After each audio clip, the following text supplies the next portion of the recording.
За имотите с любов. Подкастът на Kalous Estates. Най-горещите теми, растящите цени, еврото, кредитите и още нещо. Една сграда в полето е така в нищото и тя... тук е. Тук що е взела акт 16 сграда, им супер. Да бъдем етични, да бъдем коректни. Не знам вече дали е добродетел или не, но аз много вярвам, че трябва да изчоплим закърнялото и да изкараме добрината на преден план. Сина ни е Калоян, а пък дъщеря ни е Калина и казахме, що пак да не е Kalous Estates. И виждаме отворената врата на баня, която има излъз на тераса. Да. Че матрицата е построена да работи по този начин, че ти в нито един момент да не се чувстваш по-пълноценен, отколкото е зададеното. Здравейте хора! Вие сте с чисто новия ни подкаст за имотите с любов. Аз съм Кирил Кирилов, хоста на нашия подкаст и ще се опитам в бъдещите ни епизоди да ви разказвам много интересни факти от света на имотите, това какво ние правим, как го правим, защо го правим най-вече и как да бъдем максимално полезни на вас. Лайквайте, шервайте. До мен е моят партньор, както в бизнеса, така и в живота, Александра. И с нея двамата създадохме нашата компания за недвижими имоти, т.е. нашата агенция. И в общи линии нашата история е доста интересна и се надяваме да така, ако може да ви мотивира вас, ако може да ви помогне по някакъв начин да станете и вие по-мотивирани, по-желаещи да успявате да правите пари, да постигате успехи. Алекс, кажи няколко думи за себе си, освен че си моя жена и партньор във фирмата. Освен това, в личен план съм майка на нашите две деца и на нашето трето дете Kalous. Да.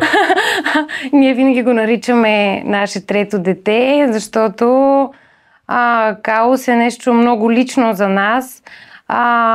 Отношението ни към нашите деца, чисто такова е отношението ни към всеки един клиент и към нашата фирма, да, към нашата работа, да бъдем етични, да бъдем коректни. Всъщност, когато се мислехме какво да започнем, как да го започнем с Алекс, нямахме, честно казано, много голяма дилема дали ще се занимаваме с имоти. Всъщност, ние си знаехме. Защо това беше така? Защото когато ние си търсихме нашия дом, нашето жилище, преминахме през така доста приключения, имаше забавни моменти, имаше и не толкова забавни, докато търсим жилище. И то какво се оказа, че всъщност на мен ми достави изключително голямо удоволствие точно с това да се занимавам. Аз през това време си работех в голяма международна компания в фармацевтичния сектор, където съм направил около 15 години стаж и в един момент казах, не, аз искам да работя, искам да правя това, което ми доставя удоволствие, най-вече. Аз работех в банките като кредитен консултант и трябваше да станеш мой клиент. Да, трябваше да те спечеля. Трябваше да стана нейн клиент, когато теглих кредит за първия си апартамент, за закупуването на първия ни, всъщност апартамент семен. И тя доста бързо така придвижи кредита, всичко мина в рамките на 7-10 дни. Бяхме готови за сделка, което в нашите среди, повярвайте ми, е изключително трудно да се постигне такова нещо, особено когато е намесена банка. Така както идея, тръгнахме ние да ходим по огледи и виждахме какви ли невероятни, страшни неща, някои комични, други трагични. Няма да забравя, бяхме на оглед с нашия брокер, тогава с който работехме, в Драгалевци беше? В Драгалевци беше, в една новопостроена сграда, в полето, в нищото. Като тук търсиме четиристаен апартамент. Да, и търсим четиристаен апартамент, защото планираме голямо семейство. Да. Още тогава нямахме деца, планирахме голямо семейство. И отиваме и една сграда в полето е така в нищото и тя тук що е взел акт 16 сградата, им супер. Качваме се, апартамента беше мезонет. Качваме се долу окей.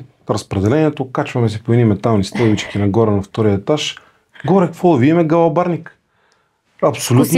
Скосявания, тежки скосявания и една стая, в която влизайки брокера, който продаваше апартамента, каза: нищо не става. От това тук нищо не става. От тази стая нищо не става. От тази стая нищо не става, не може да сложите лего, нищо не може да защото ние всъщност мислехме как ще вкараме спалня, ако това нещо го въобще как ще вкараме спалня. Как ще вкараме мебели. Почнахме да се смеем и казваме: добре, ти знаеш, че за нищо не става, защото ни губиш времето по дяволите. Както и да е, минахме през други такива интересни жилища, в които в средата на хола имаше колона, невероятна, или близо до терасата колона, която не позволяваше отваряне на дограмата. Абе, цирк. Взехме си нашето жилище, а първото нещо, което видяхме всъщност, когато взехме жилището, влизаме в апартамента и виждаме отворената врата на баня, която има излъз на тераса. Да. Тогава почнахме много да се смеем. И започнахме да се смеем как по дяволите влизаш в жилище, което банята има излъз и си има собствена тераса. Впоследствие, разбира се, ние бяхме така доста хумористично настроени, но видяхме най-голямото предимство на това, че си изкъпеш и отваряш вратата за 5 минути, всичко е сухо, вътре няма вентилатор, няма нищо. Супер! До ден днешен живеем в това жилище и то се оказа, но го намерихме може би след 10, 12, 15, може би над 15 огледа направихме. Над 15 огледа, при положение, че тогава пазара на 4-стайните апартаменти беше Да, имаше доста, между другото, имаше доста какво да се... Да, но нека да бъдем максимално честни. Ние също имахме бюджет, който трябваше да впишеме всичко, ремонтни дейности, трябваше да влеземе в конкретен бюджет. Не сме разполагали с... И дали късмета, дали съдбата ни помогна да си намерим правилното жилище, успяхме, взехме... Искаш ли да разкажем за Студентски град, за апартамента, защото смятам, че това е много интересно, може да се сблъскат хората. Да. А в крайна сметка, както казахме, идеята на нашия подкаст е да, ако можем и с каквото можем да бъдем полезни на всички вас, които гледате подкаста, и да получите безплатен съвет. Дори и да наемате агенция, въпреки че горещо препоръчваме, не защото ние сме агенция или нас да ни наемете, а просто защото е хубаво да се доверите на професионалист в сферата и той ще ви предпази от всичките тия подводни камъни, които са налични и които ги има в необятното море на недвижимите имоти. Отиваме, харесваме си един 4-стаен апартамент в Студентски град и договаряме цена с брокера, който го продава, слагаме стоп капаро и чакаме да се извадят УВТ-та. Това е удостоверение за вещни тежести, което доказва дали има някакви възбрани тежести и съответния имот. И чакаме 2 или 3 седмици минават, а ние сме натиснати под времето, че трябва да се изнесем от жилището, което вече сме продали. Ние вече продадохме нашето жилище. Бяхме продали нашето жилище и имахме разбирането от тогавашния купувач да ни остави да живеем в жилището под наем, докато си намерим имот. Докато си намерим нашето ново жилище. Пак в разумни срокове, наистина, пак до месец-два, нали, защото... И излизат УВТ-тата на апартамент и се оказва, че е с 5 възбрани апартамента.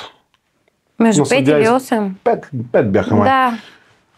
5 възбрани, апартаментът е купен на търг, обаче има възбрани от частни съдебни изпълнители. В България това е интересното, че имота принципно може да бъде чист, минал е през съдя, през дело, през съд български, обаче изчистени са някакви задължения, не някакви, всъщност поисканата цена е платена, обаче няма закон, който да накара частните съдебни изпълнители да си свалят запорите и претенциите и тежестите, докато тяхното искане не бъде удовлетворено. Което всъщност е огромен подводен камък. Реално българския съд е казал, че имота вече е чист, обаче частният съдебен изпълнител казва: не, моите претенции не са удовлетворени, аз искам още пари. Да. И в утрешния ден може да ти потропа на вратата и да ти каже: излиза и аз тук не ми е удовлетворена претенцията. Загубихме много време с този колега. Съответно, питах го, директно го питах, ти какво очакваше, докато вадим УВТ да тия възбрани самия да се изпарят или какво? Да.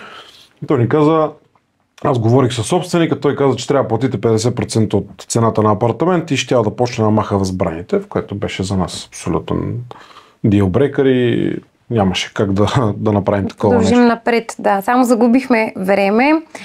Загубихме много дълги часове. Помниш ли в... Планирахме, ние бяхме взели планиране. размерите, бяхме почнали да правим дизайн на апартамента, как ще изглежда, какво ще направим, къде ще сложим мебели. В един момент всичко рухна. И след 10 дена пак ново търсене. 10 дни пак ново търсене, пак нови ходания по огледи. Беше зимата, спомням си, ноември може, беше много студено. Бързо превъртаме напред. Създаваме Chaos Estates, нашата агенция за недвижими имоти. Ама за миг не сме имали съмнение как ще се казва агенцията, тъй като двете ни деца са с корените в имената си им от калос, гръцкото калос, означава на гръцки означава добър, хубав и хубав най-вече. Сина ни е Калуян, а пък дъщеря ни е Калина и казахме, що пак да не е Chaos Estates или Kalos Estates. Гърците му казват Калос, ние му казваме Chaos. И всъщност създадохме Chaos Estates 23-та година, на 6 април беше регистрирана фирмата в агенция по вписванията. И само 2 години по-късно аз си напуснах добре платената работа, в която взимах 5000 лева заплата и казах, край, стига толкова, започвам да работя в собствен бизнес и ще се отдам на недвижимите имоти. За човек, който 15 години е бил в корпоративния свят, доста трудно. Много е плашещо, много е страшно, много е неизвестно. Да, търсих точно дума. Да, точно така. Какво ще се случва, как ще се случва. Тук трябва да кажа обаче, че когато създадох 23-та година Chaos Estates, аз още си работех на другата работа, бях на трудов договор и паралелно развивах недвижимите имоти, бизнес с недвижими имоти. Обаче, една година по-късно, 24-та, аз бях стигнал някакво ниво, което мен лично не ме задоволяваше и си казах, докато една работа, докато едно нещо го правя като второстепенно, то винаги ще остане такова. Казах, край, няма. Скачам в дълбокото за мое огромно удоволствие и радост. Партньора ми и в живота, и в работата каза, за тебе съм, до тебе съм, заедно сме в това, действай. Към днешна дата категорично мога да кажа, че съжалявам само за едно нещо и то е, че не съм го направил по-рано. Че не напуснах по-рано, но така е трябвало да стане. Реално, хора, които вие все още седите и гледате, искам с този подкаст, ще пускаме през определен период по един епизод, ще каним различни гости, ще поканим строител, инвеститор, ще поканим нотариус, ще поканим банков служител, ще поканим хора от кредитни инспектори, от кредитни посредници. Искаме да сме ви максимално полезни. Ще каним и наши партньори, с които работим. Ако щете рекламната агенция, с която работим, можем да поканим хора от всякакви сфери, за да ви покажем, че всъщност искаме да видите кухнята на недвижимите имоти, как се случват нещата, защо се случват по този начин при нас. И че колкото и клиширано да звучи, не искам да сме и работя всеки ден за това и ще ви докажем, че ние не сме поредната агенция за недвижими имоти и поредните брокери. Ние правим нещата по един различен начин. Правим ги правилно, коректно, етично, с добри намерения и изцяло професионално. Нищо не правим на всяка цена. Нищо не го правим като защото трябва да го направим. Защитаваме си интересите на клиентите. Това ни е приоритет номер 1. И всъщност всичко, което го правим с цялото си сърце и душа, защото аз зависи от тази работа. Вложил съм всичките си 15 години опит в големия бизнес. После ще разкажа как се махнах и защо се махнах. Всичкия си опит влагам, събирам и се обграждам само с хора около себе си. Обграждаме, всъщност, защото сме двамата в това нещо. Само с хора, които имат същите ценности, идеали, виждания за това как се прави този бизнес и как трябва да се направи този бизнес. И със сигурност най-голямата ни реклама са клиентите, с които работим и които ни водят нови клиенти, които казват: хора, да не сме срещали такова обслужване. Колкото и самохвално звучи, но това ще стане ясно още напред с времето, докато развиваме бизнеса и продължаваме да го развиваме. Добре, аз искам сега да те попитам нещо, тъй като по-активната част от нас двамата в огледите си ти. Естествено. Искам да те питам как протича един твой оглед и с какво си ти по-различен от останалите брокери, защото и аз и ти сме купували имот, аз като жена съм в еуфория.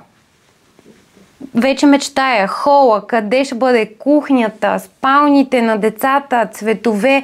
Въобще, нали, нищо не виждам, освен моите си планове, илюзии. Изобщо кое как ще бъде наредено, подредено, така че да стане хубаво и красиво. Да. Всъщност всички хора са много развълнувани. Това е един прекрасен момент, през който всеки един човек минава. От една тухла да направиш дом. Да създадеш семейство и да направиш дом. Да. Точно така. Как минава един твой оглед при такива развълнувани жени? Ние сме ще го говорили много пъти вкъщи. Вечер, като се прибера и ти разказвам как са минали огледи. Да. Разкажи на всички. Ще разкажа, да. Хора, когато ходите по огледи, защо пак казвам, защо е добре да си работите с вашия брокер, не просто с брокер. Трябва да приемете и т.е. добре е да приемете, че брокера е лично нещо, както е застрахователя ви, както ви е личния лекар, както ви е стоматолога, както са ви маникюриста, фризьора и трябва да го тук оператора зад кадър си пуска рилчета и шорчета и набърква записа. Реално брокера трябва да познава вашите търсения, вашите виждания, вашата гледна точка и дори би било добре да познава и вас като характер до някаква степен, за да може да ви е максимално полезен. Какво правим? Отивам на оглед, особено когато са младо семейство, млада двойка или млади хора, няма никакво значение какви са, отиваме и те: леле, колко е хубаво, тук виж колко е светло, страхотно е, невероятно е, леле, жестоко е, уникално. Тук обаче аз седя и гледам и изчаквам да им мине еуфорията и казвам: хора, сега от близко виждам хидроизолацията е компрометирана в момента, или виждам как е изпълнена стълбищната клетка, как е направена стълбите, че вътре шпакловката как е направена, че особено ако е на по-ранен етап, виждам зидарията, виждам как са редени тухлите. Доста често се вижда, аз обичам се шегувам, пиян моряк на кораб в буря и реди от тухлите. Така е всичко. Стените криви на пръв поглед се вижда още с просто око невъоръжено. Реално, моята работа е, когато си водя клиентите по огледи, да им кажа всичко, което виждам аз като негатив или като потенциална опасност. Или вероятност във времето да бъде някаква по-голяма язва или по-голяма уязвимост за тях и за техния бъдещ имот. Хубавото, окото го вижда. Всички са свикнали да виждат хубавото. Много лесно се вижда хубавото. Не, че не се вижда лошото лесно. То се вижда, обаче, когато си в това състояние, предстои ти да вземеш такова решение, кое точно жилище да го направиш дом, да го купиш. За някои хора е изключително важно да е с южно изложение, да е много светъл апартамент и като види такова нещо, забравя за всичко останало. Да. Не вижда. Да. Реално там е моята работа, затова сме по-различни. Няма да премълча нищо, което видя. И пак ще го повтарям много пъти в всичките ни епизоди. не правим сделки на всяка цена. Да. Не правим сделки на всяка цена, не си купуваш... Не си купуваш салам, не си купуваш вафа, не си купуваш маратонки, които ще ги износиш за 2 месеца и ще ги хвърлиш. Хората си купуват това, там са им мечти, това е живот, това е част дори от твоя живот, защото естествено, ако днес ти стане малък, ако днес ти стане малък, утре купуваш нещо друго или се местиш някъде, местиш всичко, преживял си, нали, неща, малко или много си емоционално обвързан с дадената покупка, жилище, изобщо сериозна стъпка. Много е сериозно, много е сериозно начинанието и също имаме за цел с този подкаст и ние да допринесем за оправянето или за подобряването на репутацията на нашия бранш. Да. Наясно сме колко е негативно отношението към нас. Наясно сме защо е такова. Защото страшно много хора, които работят, не мога да ги нарека колеги, защото те просто не са колеги. Страшно много хора, които работят в този сектор, правят нещата изключително неправилно, нямат никакъв опит. И сега ще кажете сигурно, но то няма университет за недвижими имоти или няма висше образование. Да, съгласен съм. Има, всъщност, в Англия има такъв университет и има такава специалност, даже в Кембридж, ако не се лъжа, има такава специалност. Но това не пречи да прилагаш и опита, който си придобил от предишни работодатели, на предишни места, където си работил. Защото и тук продажбени умения ти трябват. И тук ти трябва маркетинг умения да имаш и да можеш по правилния начин да си изградиш стратегията, да презентираш. Ако щеш даден имот, ако щеш каквото ще да е. Реално има много какво да се приложи, защото и това е един бизнес, както всичко останало. Да, другото също звено, което е много важно, е добър кредитен консултант в сделката. Защото... Да, имаме много какво да кажем. Това, те са много неща важни. Това ще го разглеждаме. До кредитния консултант, до инвеститора, с който работиш, до юриста, с който работиш.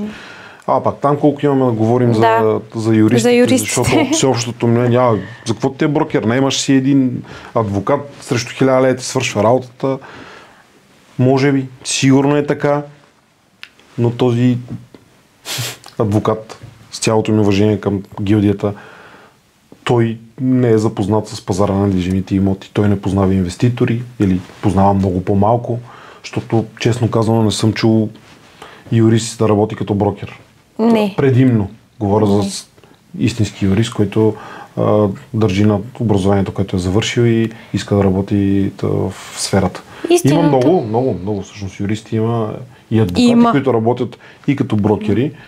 Това си е въпрос на избор. Но като цяло, всеобщото схващане, дай там 1000 лева и нямаш нужда от брокер. Добре, преценката е ваша. Ние, както казах, ние не натискаме никой. То така, ще ги говорим допълнително пак тия неща. Искам да покана и да влезе един човек, който е част от екипа ни от скоро, който споделя същата моя съдба. Той повярва в мен, повярва в идеята на Chaos Estates, повярва в нашата визия за този бизнес модел и ние измъкнахме един човек от матрицата. Още един човек от корпоративния свят и го извадихме. Разбира се, имаше стъпки, които той трябва да направи и той ги взе, за което страхотни поздравления. Представям ви Петър Добрев. Така. Пепи Добрев. Пепи Добрев, част от екипа. Отскоро. Ама иначе духовно от много отдавна. Това, което е много интересно за нас двамата и това как бързо и динамично ни се развиха така взаимоотношенията, станаха дълбоко приятелски, е, че всъщност Пепи, ти с същите ценности, чисто човешки, морални възприятия, етични, етични нива, не е нива, етични идеали.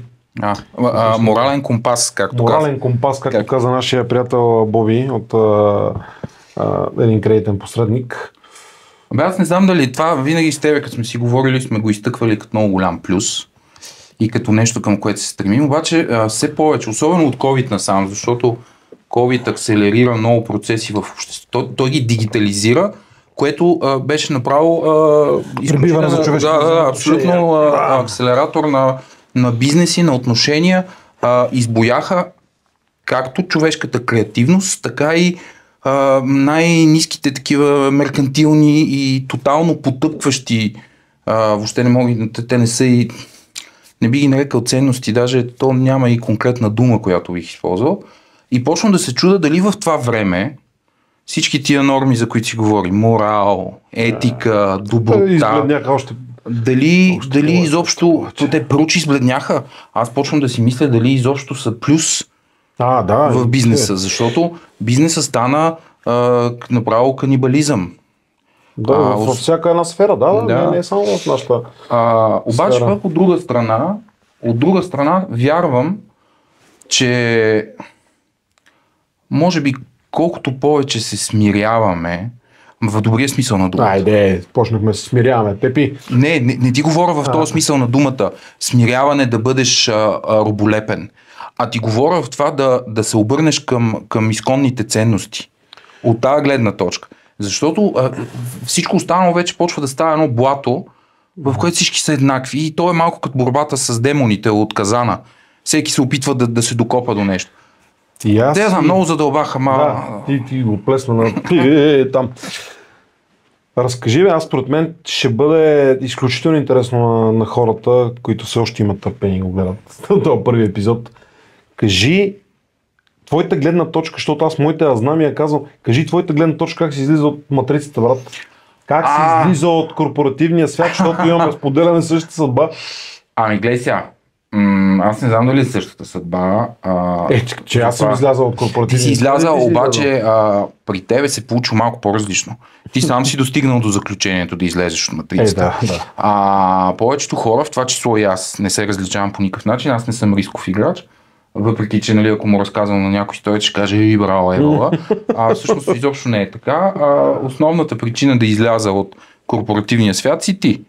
Защото понякога, особено като си напреднеш във времето и в годините, имаш деца, имаш семейство и ти ставаш все по-голям стълб за тях. И всяко едно разклащане, естествено най-вече финансово, защото те са взаимосвързани нещата. Така работи матрицата. Хамстера в колелото не може да излезе, защото ти си живял само в свят, който се върти, т.е. колелото се върти. Точно така, И тебе те страх да следеш, защото не знаеш отвън какво има. Не само, понякога слизането е като да скочиш от рейс движение. И може да доведе до такива доста сериозни последствия. Но като има някой да ти подаде ръчичка и да скочиш на меко, в преносния смисъл, естествено, нещата се получават. И вече тук опира. И ето тук. Теб си смешно, ме точно така. Скачаш ти на меко. Къде скачаш на меко? Защото като скочиш на твърдо е по-болезнено.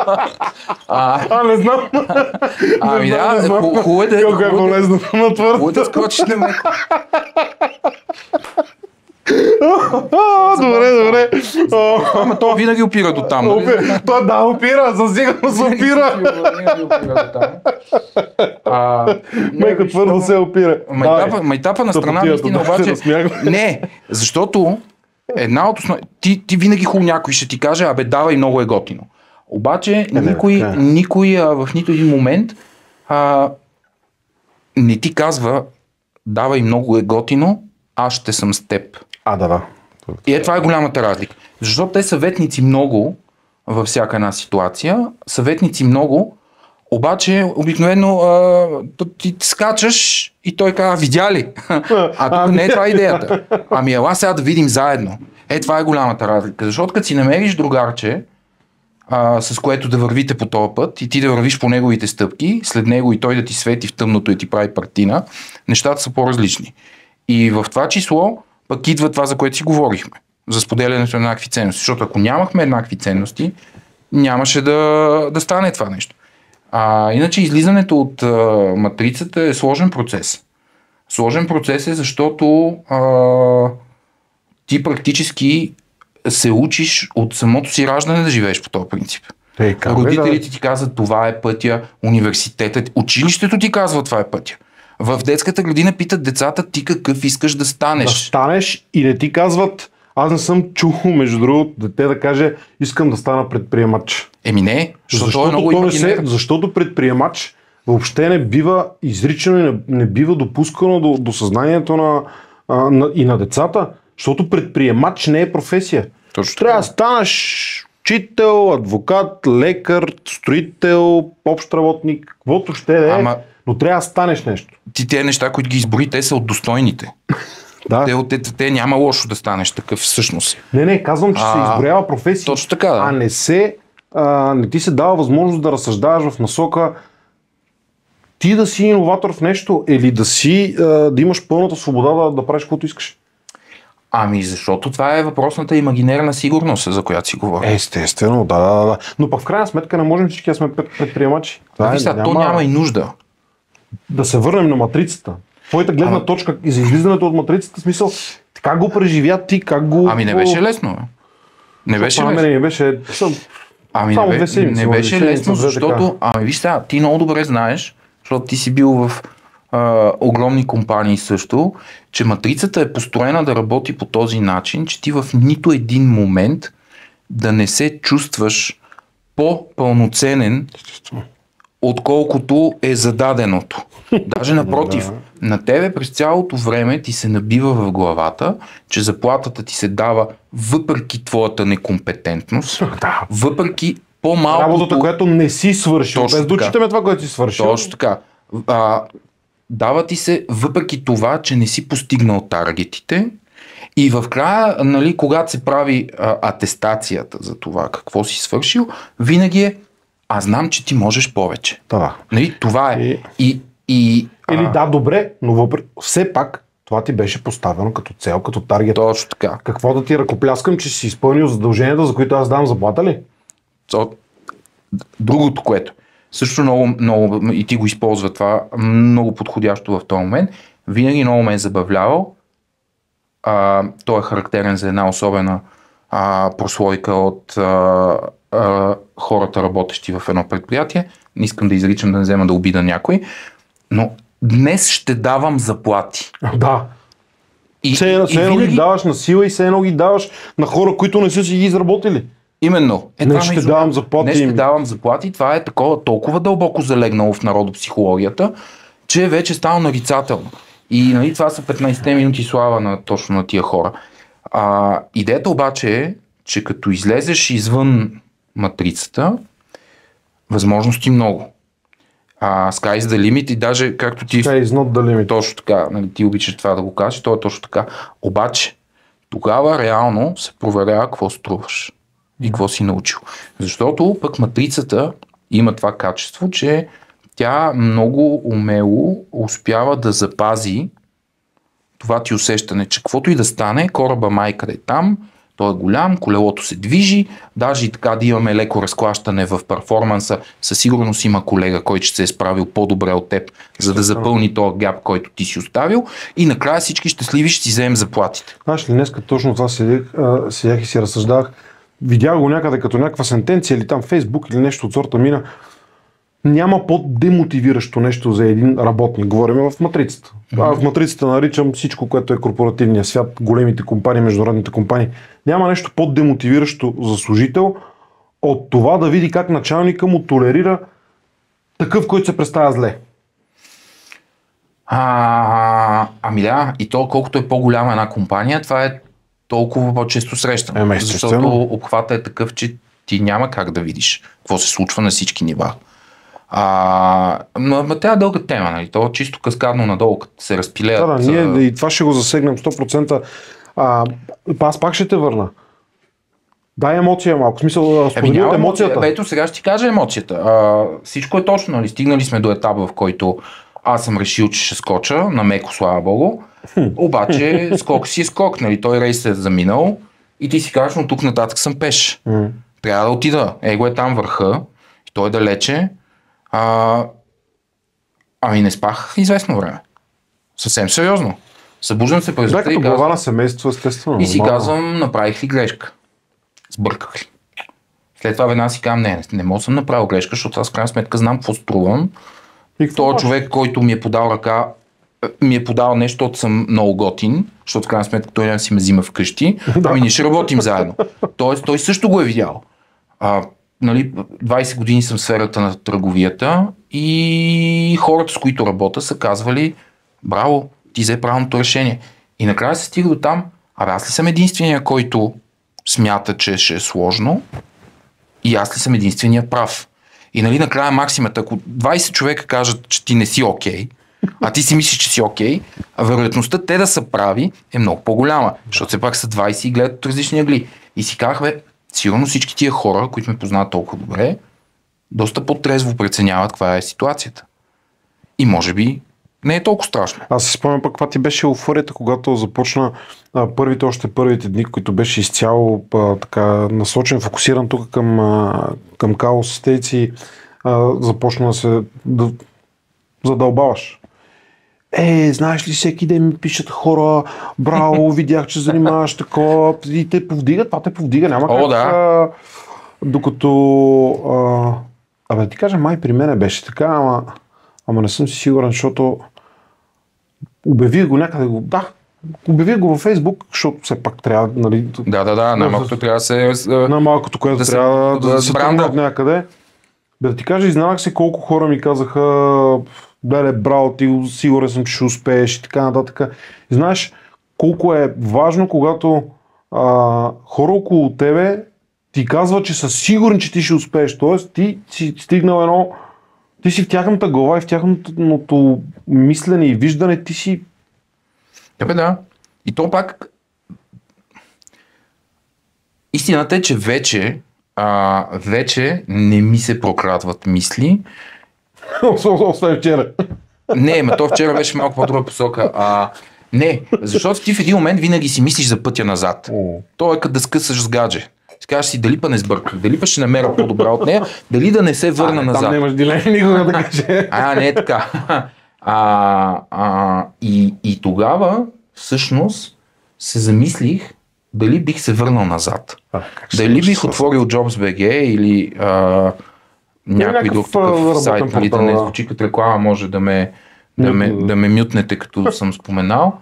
Това е YouTube, това реклама, и се замислих, че Бого, ще дам всичко от себе си, каквото се налага, за да не ми се налага никога да се върна там. И на заплата? Въобще на заплата да се върнеш? Да, защото в крайна сметка разликата е... ще дам пример с една от бившите си работи. Няма да й казвам, да не вземе се обиди някой, защото не тая нищо лошо към хората, но то е част от схема. Ти в един момент, аз пак, понеже съм бил винаги в сферата на търговията и всеки търговец, знаеш много добре, като наближи момента да си получава бонуса, така много стриктно си калкулира колко ще вземе на края на месеца. И това е най-нормалното. Защото ти, бидейки търговец, тебе единственият ти стимул е да действаш, за да вземеш повече. Нали, винаги лафа на ръководството е: ти си единствен, който има правото да бърка в кацата с меда. Mm-hmm. Така и нали, ти оставаш с усещането, че наистина аз ще потъна в разкош. Обаче, се казва, че кацата всъщност е чашка за кафе. Бурканче, чашка за кафе. Ости другото, винаги си объркал нещо. Нали, ти си сметнал, че ще вземеш хикс пари, обаче накрая винаги така става, че твоята калкулация е доста по-различна. От тяхната. Всъщност тяхната е по-различна от твоята калкулация, защото те са тия, дето дават заплатите. Много точно го каза, да. Между другото. И идва момента, в който ще си вземам заплатата. И аз отивам щастлив. Обаче, типично по-български, тогава бях на 25-6 години и си обзавеждах жилището, първото ми жилище, в което щях да живея сам. И съм насмятал холна секция, телевизор. Естествено нямам ги парите, взел съм ги от приятели. И всичко опира до жилище, да? Винаги всичко опира до жилище. В интерес на истината е точно така. Винаги всичко опира до жилище. Взел съм пари на заем от приятел. Имах кредитна карта, абсолютно занулена. Купих телевизор, DVD, спалня и така нататък. И вече щастлив, защото съм сметнал, че на края на месеца, като си взема бонуса, ще мога да покрия всичките дивотии, които съм сътворил. И естествено обаче се получава така, че аз нищо не съм сметнал като хората. Естествено. И има една така доста сериозна липса. Аритметиката е на страната на работодателя. Първо на приятели връщам, защото гор човек да не ме разнасят, срам ме е. Хората и те си правят сметка. Не са милионери, че така да си раздават парите наляво надясно и решавам да се видя с ръководството, правя си една среща с ръководството и задам следния въпрос. Абе така и така, ето тук по мои изчисления, то по твои изчисления, ма ти излиза, че ще вземеш повече от изпълнителния директор. Добре де, ама чакай сега, нали за това нещо седи моят принос за компанията. Боже, колко е познато. Седи моят принос за компанията. Защо по дяволите, нали, нещо не излизат нещата? Не. Има си грейдове. Тоест, ти мога да бъркаш кацата с меда. Тя не е каца, бе, тя е чашка за кафе. Така, обаче накрая има грейдове. Има грейдове. Ти мога да бръкнеш само първия сантиметър. И това е. Надолу има право директора да бърка. За да не разводняваме. Не, да не разводняваме над там, защото в крайна сметка, нали, подкаста ни се казва за имотите с любов. Хората, дето гледат, всъщност обръщам се към вас, хора, и ви казвам, опитваме се да ви дадеме мъничко да повдигнем завесата за какво ще си говорим. Да видите, опитваме се да се покажем пред вас такива, каквито сме в ежедневието, защо сме такива, кое ни е изградило такива и как нашия подход и начин на работа се отразява пряко на нашите клиенти и на вас, вие, които гледате. Мисля, че имаме много какво да кажем. Не мисля, съм сигурен и затова го и подехме това начинание да създадем този подкаст. Базикахме се, че всъщност нашето не е подкаст, е надкаст, защото звучи по-добре да си над, колкото под. За имотите с любов ще стане нарицателно. Ще стане разпознаваем бранд. Убеден съм, защото го правим по правилния начин и го правим както трябва. Мисля, че направихме първи епизод, бе. Май го завъртяхме. Имам много какво да чуете, хора. Имам много какво да видите. Ще ви разкажа как продадох жилището, което купих с толкова голяма любов, защото ми трябваха пари за инвестиция. Ще ви разкажа много неща. Ще ви разкажа как рискувам всеки ден, защо рискувам всеки ден и какво е риск, премерен риск. Всъщност при мен премерни рискове няма, винаги всичко е all-in. Чакай, аз съм от тия хубавите рискове. Ти не си риск, бе, брат. Аз знам, че ти си човек, който ти не си ми риск. Само в твоята глава си. Бием клапа и казваме, това беше първи епизод за имотите с любов. Лайквайте, шервайте, споделете поне с двама, които имат подобно на вашето мислене, което е и нашето мислене, което е и тяхното мислене. До следващия път, не знам кога ще, всъщност знаем, ама ще го запазим в тайна, ще качваме в канала ни подкаста, се надяваме да дадете някаква обратна връзка. На този етап няма да блокираме коментарите.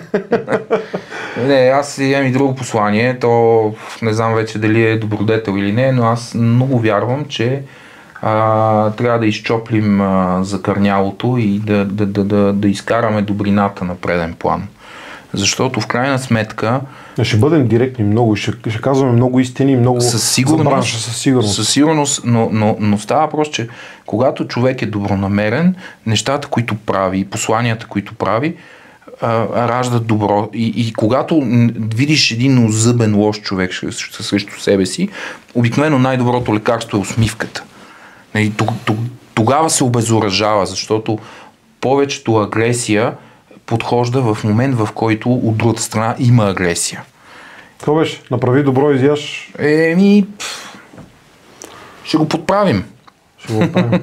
Айде, чао, до следващия път.